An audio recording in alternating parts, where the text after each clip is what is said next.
చెప్పిన కదా అదే ఆ మంత్రుల నీతి సూత్రాలు ఏ జర్నలిస్ట్ రంగం చెప్పదు. కబేలా హౌజులు మాత్రమే మాట్లాడతాయి, కబేలాలకు మద్దతు మాత్రమే మాట్లాడతారు. మేము మీడియా హౌజుల గురించి అనలేదే, మేము మీడియా హౌజుల జోలికి పోలేదే ఎక్కడ. మేము కబేలా దగ్గరికే పోయినాం.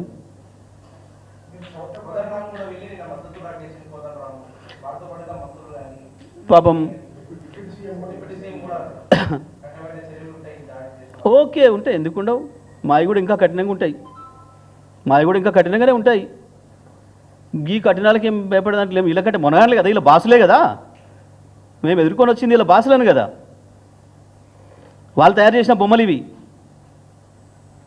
వాళ్ళు తయారు చేసిన బొమ్మలు కదా ఇవి. వీళ్ళ బాసుల నుంచి కదా కేసీఆర్ తెలంగాణ విముక్తి చేసి తీసుకొచ్చిండు. డ్రాగన్ నోట్ల నుంచి కదా తెచ్చింది మేము తెలంగాణను.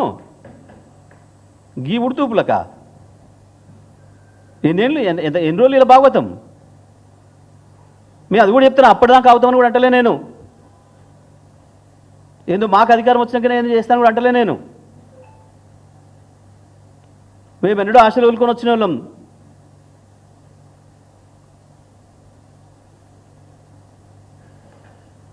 ఇక కోదండరామ్ గురించి ఏం చెప్పాలి పాపం. ఇప్పుడు హాయిగా సమైక్యాంధ్రుల నీడలో వాళ్ళ చదువుతో చల్లగా బతుకుతున్నట్టున్నాడు పాపం. పాతబట్ట అన్నిటికీ రిగ్రెట్ అవుతున్నట్టుండు.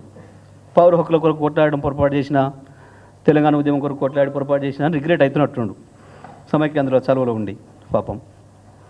లేకపోతే కోదండరామ్కి నిన్న వేసుకొని ఉరికిండు కానీ గీ దాడులు కనపడలేదా? ఇక తెలంగాణ అమ్మాయిలు కొండారెడ్డిపల్లి పోయినరు దాడి చేయడానికి. మీరు ఏమన్నా ఆయుధాలు పట్టుకొని పోయిందా? మీ ఊర్లో అందరికీ రుణమాఫీ అయిందా అని అడుగుతామని పోయింది. కొంత దుర్మార్గమైన దాడి చేస్తే కోదండరామ్కి ఎందుకో నోరు బెగలేదు పాపం.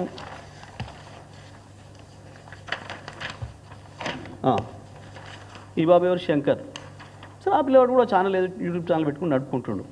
గంత దుర్మార్గమైన దాడి చేస్తే కాంగ్రెస్ గుండాలు రేవంత్ సైన్యం పేరు మీద నోరుబెగలేదు ఈ ప్రజాస్వామికవాదులకి, పౌర హక్కులవాదులకి. చిల్క ప్రవీణ్ ఆ పిల్లవాడు తను యూట్యూబ్ ఛానల్ ఏదో పెట్టుకొని నడుపుకుంటున్నాడు. ఎందుకో నోరుబెగలేదు ఈ శాంతిదూతలకి, ఈ ప్రజాస్వామికవాదులకి, ఈ పత్రికా ప్రియులకి. ఎందుకు బెగలే? నీ ఇంటి ముందునే కనపడలేదు. ఇవి తెలంగాణ వాళ్ళే కాబట్టా, వీళ్ళు తెలంగాణ వాదులు కాబట్టా ఇప్పుడు నీకు వాళ్ళు తీయనైనరా? తెలంగాణ వ్యతిరేకులు, తెలంగాణ వ్యతిరేక గోస్ట్ రైటర్లు వాళ్ళు మాత్రమే కనపడుతున్నారు ఇప్పుడు పాపం ఆయనకి.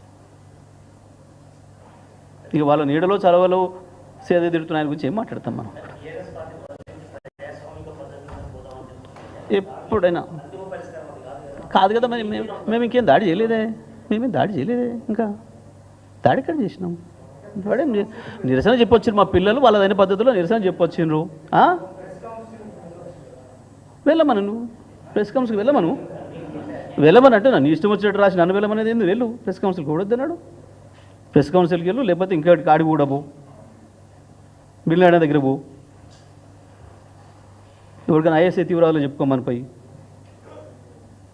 మాకేం కర్మ? నీ ఇష్టం వచ్చినట్టు నువ్వు నీ మీద బురద పూస్తాను, నువ్వు కడుక్కో, లేకపోతే ఏం పెట్టి కడగాలను నన్ను అడుగు, ఏ సబ్ పెట్టి కడగాలను నన్ను అడుగు అంటే రావడానుకున్నామా?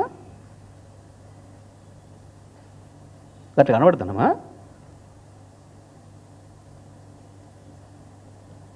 వీళ్ళ బల్పంతా, వీళ్ళ అహంకారం అంతా కేసీఆరే. కేసీఆర్ ఏమన్నాడు? ఎన్ని చేసినా కేసీఆర్ భరిస్తాడు. మేము ఉద్యమ సందర్భంలో గని తిట్టినా, గంత దుర్మార్గంగా చేసినా 10 ఏళ్ళ అధికారంలో ఉంటే ఏమనలేదు కదా కేసీఆర్. మళ్ళీ కూడా ఏమనట్లే, మళ్ళీ మేము